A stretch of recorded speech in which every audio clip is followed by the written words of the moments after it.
This story happened last summer when the epidemic was still not too serious.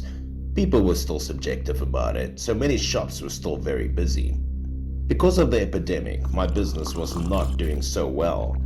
I went back to my hometown to visit relatives and happened to meet an old friend named Shen, so we sat down to talk about stories.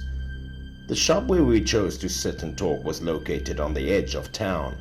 It had a large yard and good business, but very poor conditions such as noisy, dusty, and easy to get wet when it rained conditions. Shen didn't care about such things, so our conversation was still fun. I gathered it was around 11 o'clock in the evening, after we had a few bottles of wine.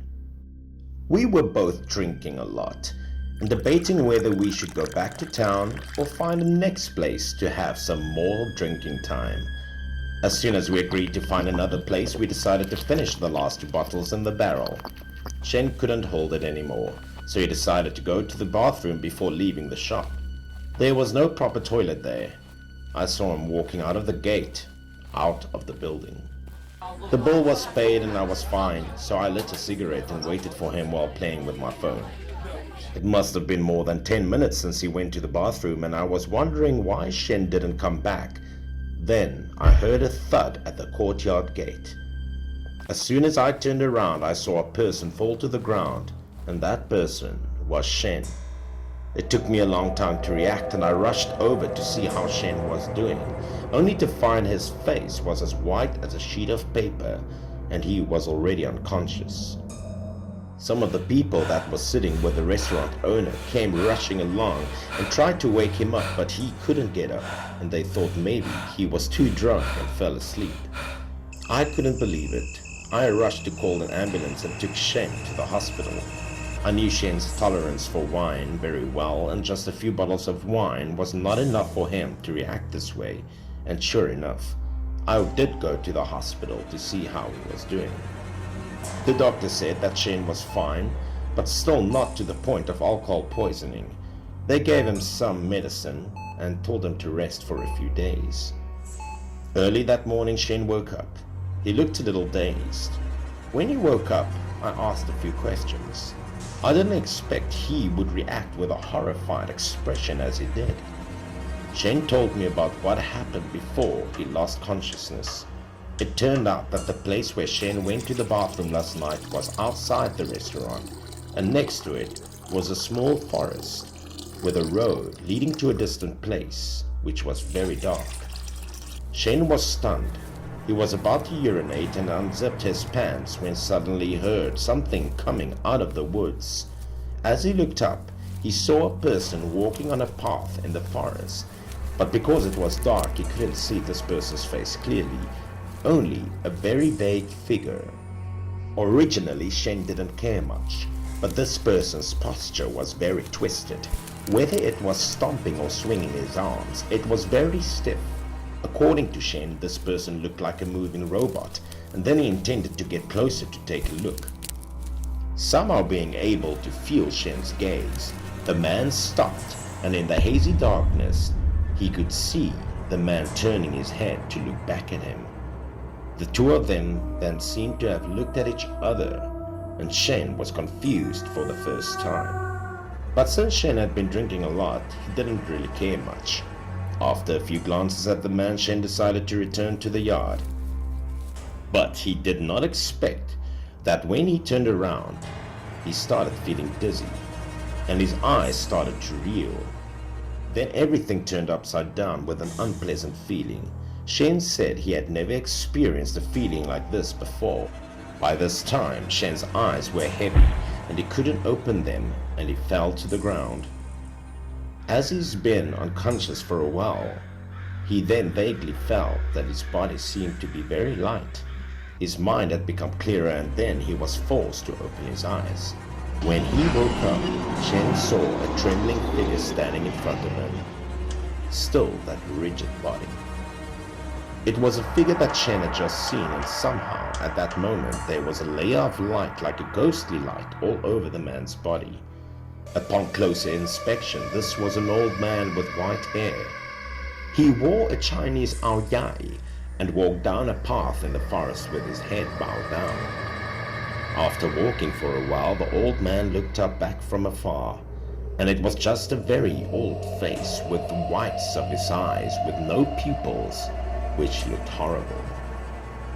After looking at Shen, the old man slowly shook his head as if he was sighing. Then he continued to turn his head along the road and quickly disappeared into this pitch black forest. At this point, Shen finally realized that he had seen a ghost. He was shaking with fear and didn't know what to do at that moment. He heard a very familiar call from outside the forest. Then Shen heard his name being called out, as if something serious had happened. Shen quickly ran to the source of the call and didn't think at all that his long trip to the toilet would cause me to worry. But when Shen turned to look back, he realized that the one shouting it was me, and the one lying unconscious was him. Moments later, the ambulance arrived and Shen watched helplessly when the person loaded his body into the ambulance. Then Shen found himself wandering aimlessly in the forest and had no idea what to do or where to go. No matter how hard he tried to follow his body, he couldn't. It was not known how long he had been wandering, but his soul gradually lost consciousness, and when he woke up, he found himself right there in the hospital. After some tests, the doctor said Shen was not sick at all, and then he was discharged the next day. I later learned because a person drinks too much, the body might be weakened, and it is easy to be disturbed by wandering ghosts, especially in places with a lot of yin, so it is necessary to pay more attention when going out for a drink.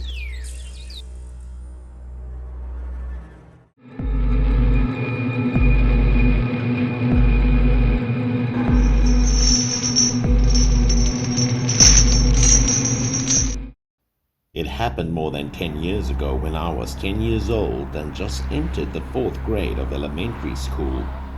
My family had moved to the countryside to live there at the time. My parents built a house near the river. The lower floor was for sale and the second floor was for living. At noon, one day during summer vacation, my mother went to the second floor to take a nap. My sister and I didn't sleep but played games together downstairs on the first floor, partly to look after my mother's shop. Suddenly, my mother panicked and ran down from the second floor, calling to both of us with a pale face, her voice trembling a little. My sister and I were stunned by my mother's question.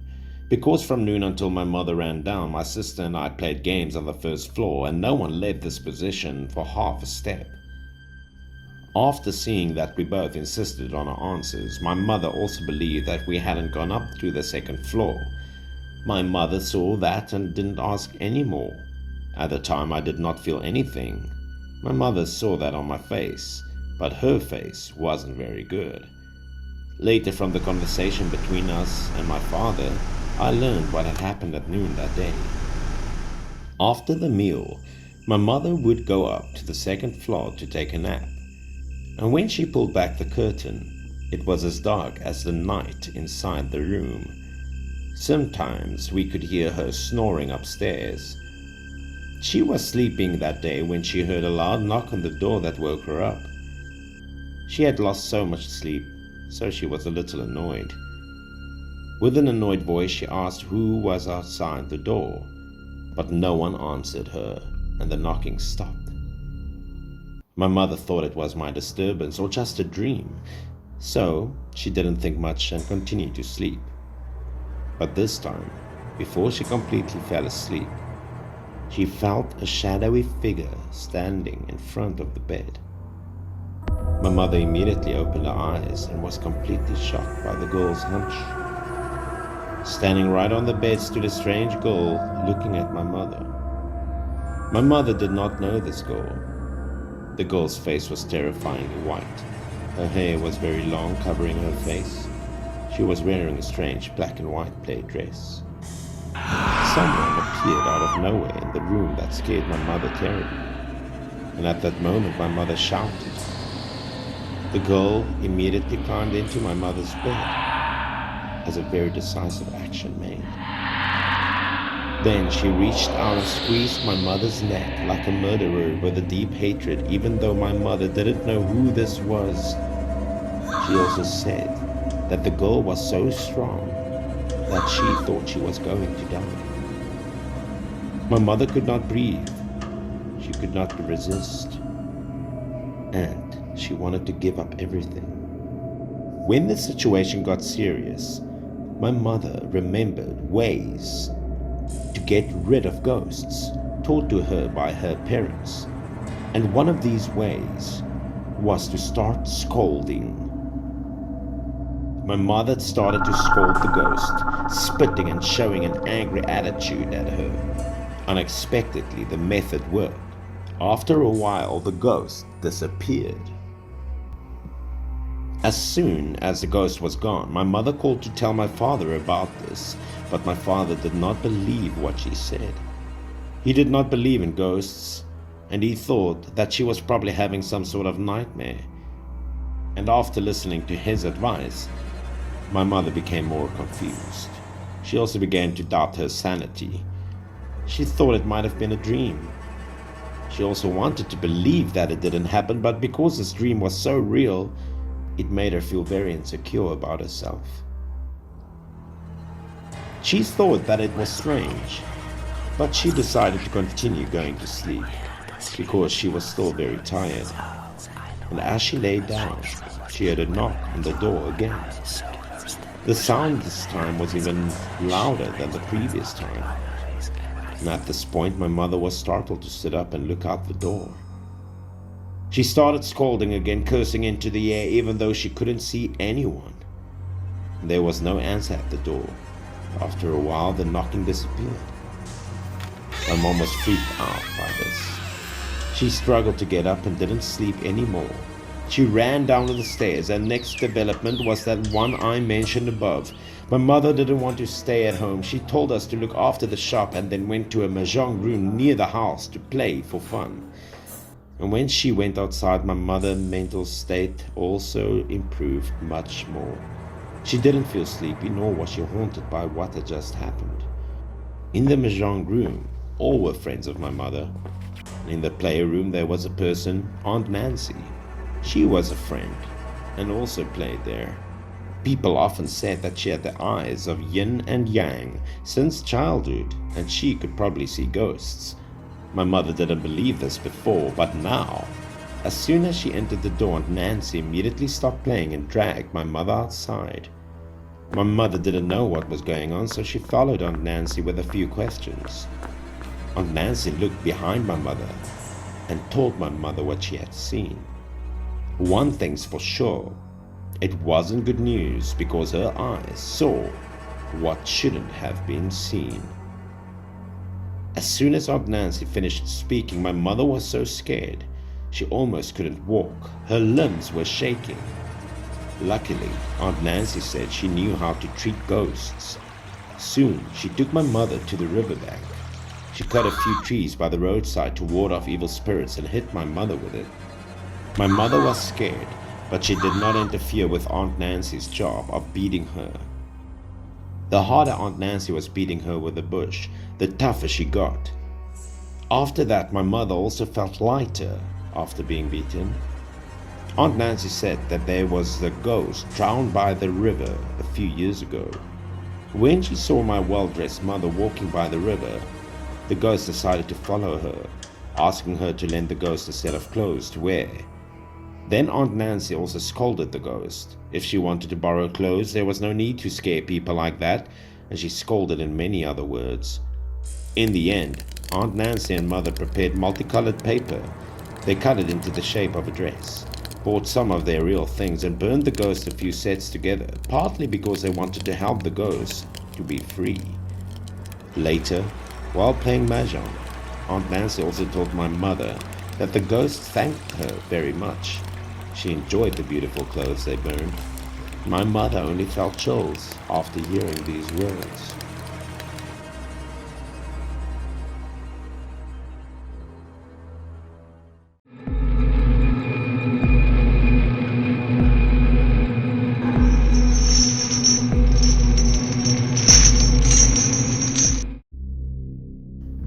My uncle is almost 80 years old this year. He is a very famous doctor that everyone in the village knows, and this story is what he told me. It was a day in the late 1980s. It was so hot that my uncle couldn't sleep, so he opened the main door and window to let some air in. His house did not have a television or computer. Without electricity, most people would go to bed early every night.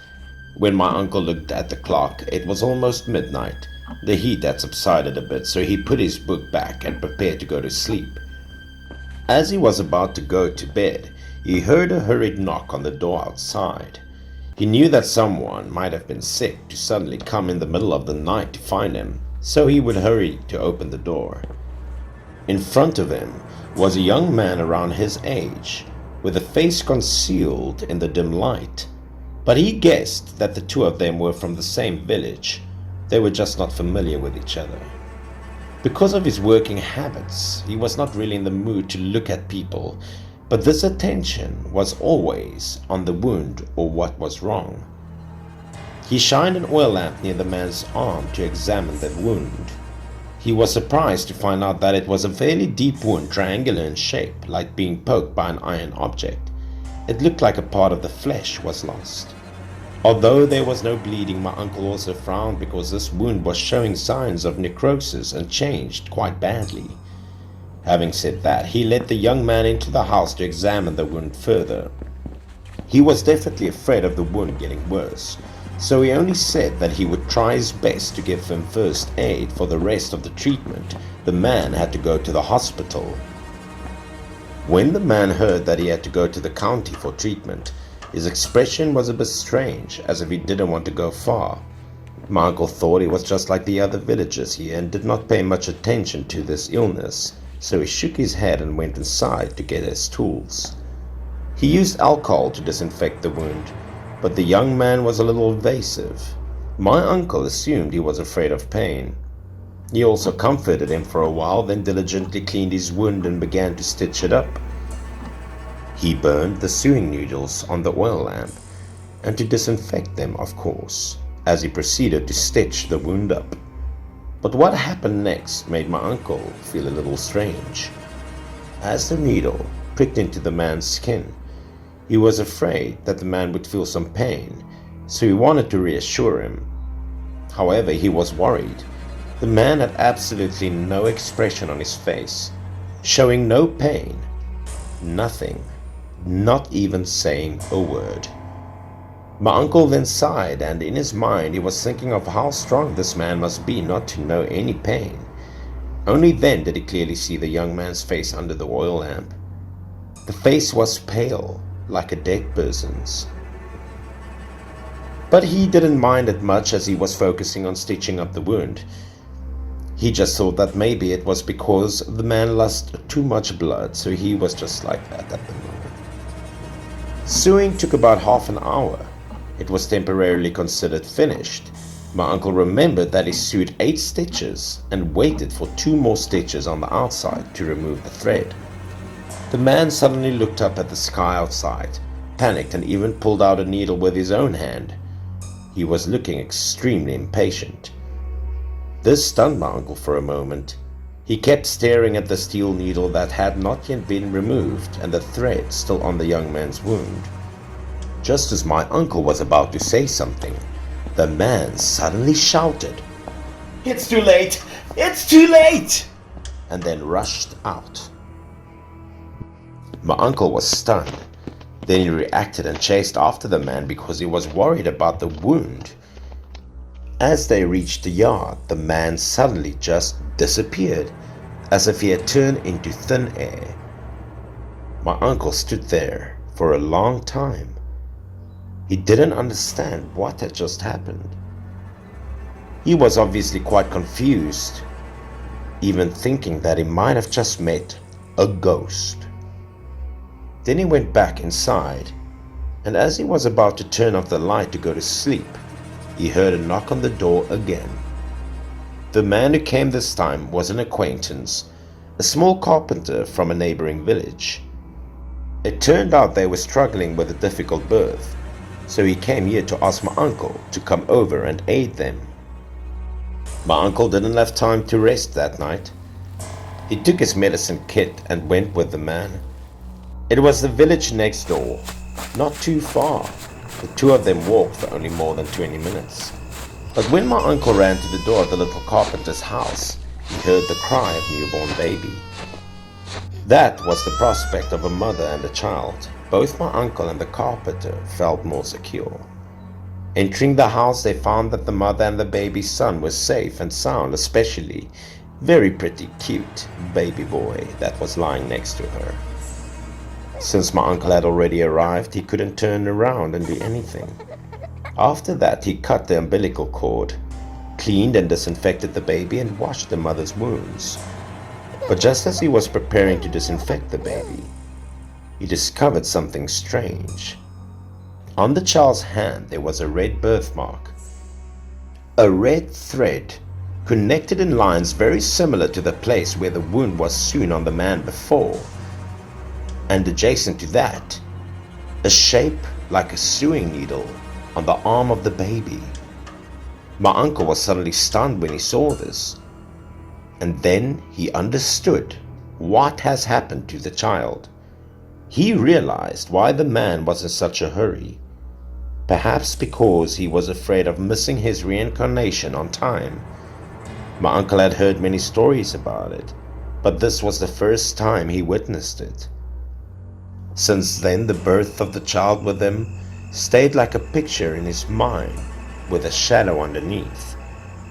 Although they didn't live in the same village, he often came to visit my uncle. He also loved him very much. After my uncle was honored as a child's godfather, which created a magical destiny.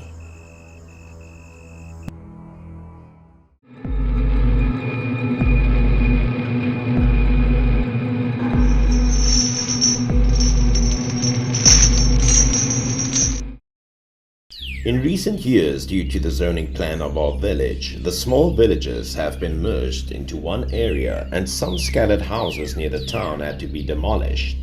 Everything here was getting better and better, and my village was also built with a nursing home where some old lonely people used to live. Furthermore, last year's New Year's Eve, the village gathered a number of volunteers who came to be with these elderly people and make them feel happier. On New Year's Eve, many people gathered around to make dumplings and cook dinner.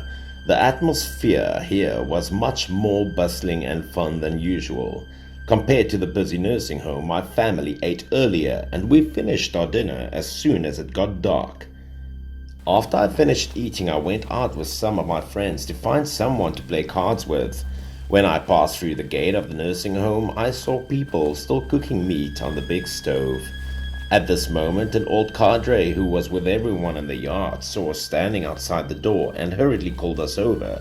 Mr. Goro was a well-known former official and was respected in the village by everyone, including myself. As soon as he called, we all gathered together and he gave each of us a cigarette. I knew that Uncle Goro must have had some business to rely on, so I thought to myself that maybe I wouldn't be able to gamble that night. Sure enough, on New Year's Eve, the nursing home held a reunion party to welcome the new year for all the lonely elderly people. Mr. Goro asked us to come and pick up Mr. Hiroshi to celebrate the holiday because Hiroshi was also a bit lonely. We looked at each other a little hesitantly when he asked for help. We had no choice but to do it. After that, I drove the car towards the old village. Mr. Hiroshi was an old man who had never had a wife. When the village was replanned, although he was advised, he refused to leave because he did not want to destroy the memorial house where he lived for decades. My friends and I drove to the old village. This place was demolished and poorly planned, so it was almost deserted and very desolate. The whole wasteland was left with only Mr. Hiroshi's house, and it seemed that because the wiring was broken, there was no electricity, so only kerosene lamps were used. Because the path on the hillside was narrow, we parked the car at the bottom of the hill and walked a short distance before reaching his house. As soon as I entered the yard, I was about to scream when I suddenly heard a voice like a conversation between two people. Hearing this voice, we were curious as to whether Mr. Hiroshi was living alone there and who he was talking to. We looked at each other curiously and followed quietly. Meanwhile, the voices in the house continued. The house had an ancient style with window stickers. Standing on the steps outside the door and looking inside, I could vaguely see two figures sitting in the middle of the house. One of the two figures we saw was a woman. I wondered if Uncle Hiroshi had found a wife. If so, that would have been great news. We looked at each other and decided to find out. Perhaps we could quickly find a bit of breaking news in this boring holiday. I quietly wet my finger with some spit and gently punched a small hole through the window paper. I was looking into the house with one eye. My thoughts at the time were to see if it was a woman and if she was an acquaintance in the village that we knew. But when I looked in, I saw Mr. Hiroshi sitting at the table with some dishes and candles. He sat at the end of the table, took a sip of wine, picked up a piece of meat, and placed it in the opposite bowl. He kept commenting on the taste with the other person. But there was no one on the other side of the table. The wine glasses and rice bowls were still full. No one was eating. However, he talked very enthusiastically as he ate. It seemed like there was an actual person sitting there, but we didn't see anyone, even though I had seen two figures with my own eyes just a moment before. My scalp was a bit numb, so I involuntarily stepped back. Mr. Hiroshi was inside, hearing someone outside, and turned his head towards the window and shouted loudly. After being called like that, we looked at each other blankly and were confused as to how to respond. Fortunately, Mr. Hiroshi had known us ever since we were all children. He heard our voices and became softer. But the atmosphere was still awkward as the two sides faced each other. Mr. Hiroshi's face showed an unhappy expression when we overheard. The three of us immediately told him about the purpose of our visit. Out of curiosity, my eyes couldn't help but look inside the house. There was only 2 rooms, and at a glance I could see them all, but as expected, there was only Mr. Hiroshi. After that, he looked at the 3 of us at the same time and refused to go to the nursing home to attend the party because he said that his house was having a party too. Any other day before, we would have persisted into persuading him a few more times, but that day we really didn't dare to do so. After replying, we looked at each other and winked at each other, then turned to leave. I could feel like he was hiding something because he didn't go back into the house straight away. He waited until we were far away. I was really curious at the time, so I couldn't help but look back. I didn't know if it was an illusion, but I always felt like that place was a bit ghostly. And at that moment, I saw a pair of chopsticks placed on a bowl, suddenly rolling down on the table. The candle flickered slightly, and I wondered what wind could blow the chopsticks away, but not the small candle. My scalp suddenly shrank and my heart seemed to have frozen with it. I didn't know if it was Mr. Hiroshi's gaze that made the hair on the back of my neck shiver, or maybe it was, but his eyes made us feel a little scared. We quickly drove back to the new village and told Mr. Goro about what had happened at Mr. Hiroshi's house. I was expecting him to tell us something, but unexpectedly he just lit a cigarette and sighed heavily.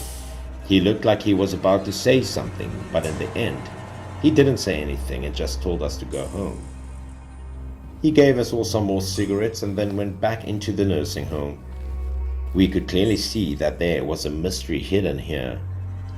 Later, when we were playing cards, we heard that Mr. Hiroshi was not an unmarried bachelor, but was married when he was just 20 years old. Although they had no children, the couple's relationship was very good. He had only been happy for 10 years when his wife passed away of a serious illness. And since then, Mr. Hiroshi didn't go out much more, and his personality had also become quieter and less talkative. We didn't know what we saw that night, but maybe the reason why Mr. Hiroshi would rather live alone in that lonely place rather than leaving was that it had something to do with that matter.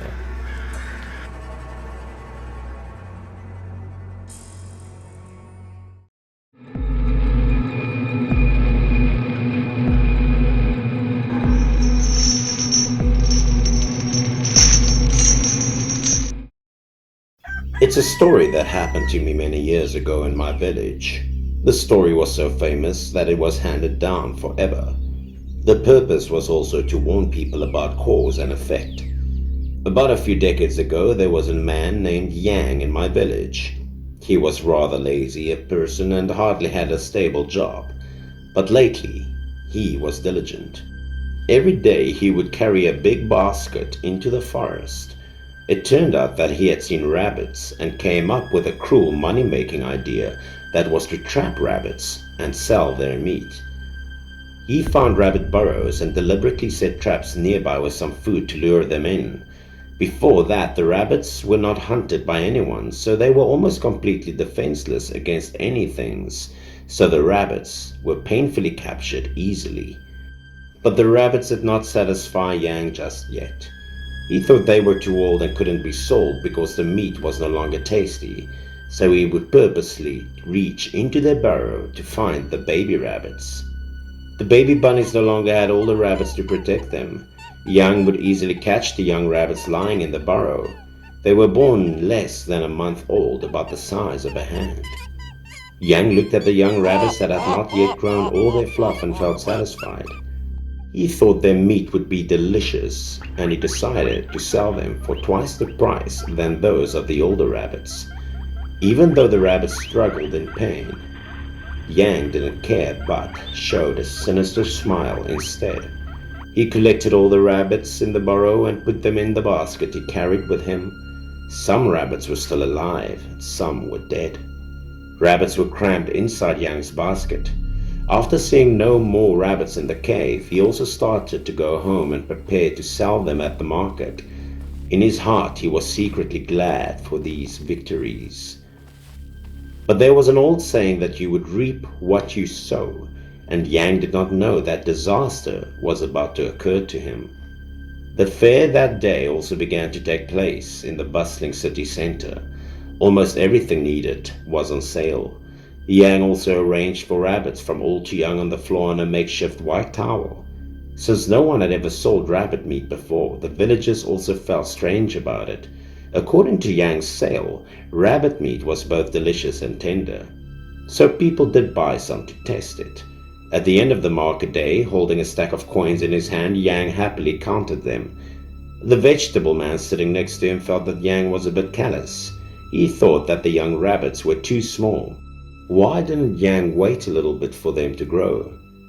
The other vegetable seller thought that catching and killing rabbits like that would result in retribution because the mind was too cruel. He advised Yang, but instead of thanking the man, Yang felt even more confused. He thought the man was selling vegetables and he was just jealous of him for making more money. Yang believed that no matter how old or young rabbits were, sooner or later they would be caught and sold anyway. So there was no need to wait or be benevolent about it. Making money was the most important thing, so he continued to sell rabbits without heeding the other man's words. That day Yang sold a lot of money. In the following days he also continued to hunt rabbits in the forest because rabbit meat was inherently delicious, so his business was also quite good. That night it was a bit hot because it was almost summer. Young people were sitting together to play cards and chat. In the distance a strange figure was slowly approaching them with a limp and slow gait, gradually appearing from the darkness. One of the group turned to look. It was Yang. He carried the basket as usual. It seemed that Yang continued to go hunting in the forest. They meant to make him sit back and play for a while and then move on because it was just dawn. But Yang didn't react at all. He just stayed silent and exhaled with heavy, eerie breaths. Then Yang slowly turned his face towards them. His face was pale and gaunt, and his eyes were bloodshot like they were glowing in the night, making others shiver. This made the men who were playing cards suddenly panic and freeze. Obviously, Yang was having problems because he didn't look the same as usual. Then, Yang continued to drag his heavy footsteps and continued as if nothing had happened, nor did he speak a word as if he were a corpse without a soul. Those who witnessed this moment also felt strange and a little creepy, but they didn't think much of it. The men whispered to each other and thought that Yang might be drunk. They thought that because he made so much money, he would also drink and gamble. And since earning a lot of money, Yang didn't often talk to anyone in the village anymore. They thought it was because he was too proud of himself and didn't see anyone as equals. So despite Yang's strange expressions, they still tried to curse him and told him to watch out for Retribution for always killing small rabbits. They then continued to play cards and ignore him. Yang's figure gradually disappeared into the night. When they looked closely, it was clear that Yang was not just an ordinary drunk. The following day, in the village, no one saw him. At first, no one noticed, but as the days had passed on, they started to get a little concerned. Yang wouldn't go anywhere for so long from this remote village. They began to split up to look for him. People went to Yang's house and also found that the furniture was still intact. So Yang did not leave the village to go elsewhere, but where did he go? The whole village should team up to find Yang. Although he was normally a bit greedy, lazy and arrogant, everyone had lived together since childhood and they couldn't just leave him missing like that. After a whole day of searching everywhere, it was starting to get dark and there was still no trace of him. Just as they were about to give up, they heard a scream from afar. Everyone was shocked because a human body was found in front of everyone. That's right, it was Yang. Yang died, and his body was lying in the middle of the meadow, looking extremely pitiful. After taking a look at the body, it looked like he had been dead for a few days because there was a stench around it, and it was slowly decomposing. The bloodstains on the body's clothes had also dried. When they approached to take a closer look, everyone panicked when they saw his neck. It was ripped and it looked like something had bitten into it. The horrifying scene scared everyone. Yang's eyes widened as if he had seen something scary. The red blood vessels were also clearly visible. It looked like he got eaten by something even though he was still alive and felt the pain. This then causes some people to vomit uncontrollably. Anyone would feel nauseous before the stench, and having to see so much blood and flesh like that. And at the time, another resident discovered strange things next to his body. He pointed towards the head of the body. Besides, strange things appeared. Perhaps that was also the cause of his death. Those were small blood-stained footprints that looked like the footprints of a rabbit. They were spread all over the ground near the bitten neck area. And after looking at the tracks, it seemed that the rabbits were the ones to cause this. It seemed like they escaped into the forest among a path. At this point, everyone started to think that Yang was being avenged by the rabbits. Because everyone searched everywhere, there was no clue of a fight or anyone that someone had harmed him at all. The villagers buried Yang and the murder case gradually fell into silence without any answers. But everyone in the village knew that Yang had received retribution for his actions.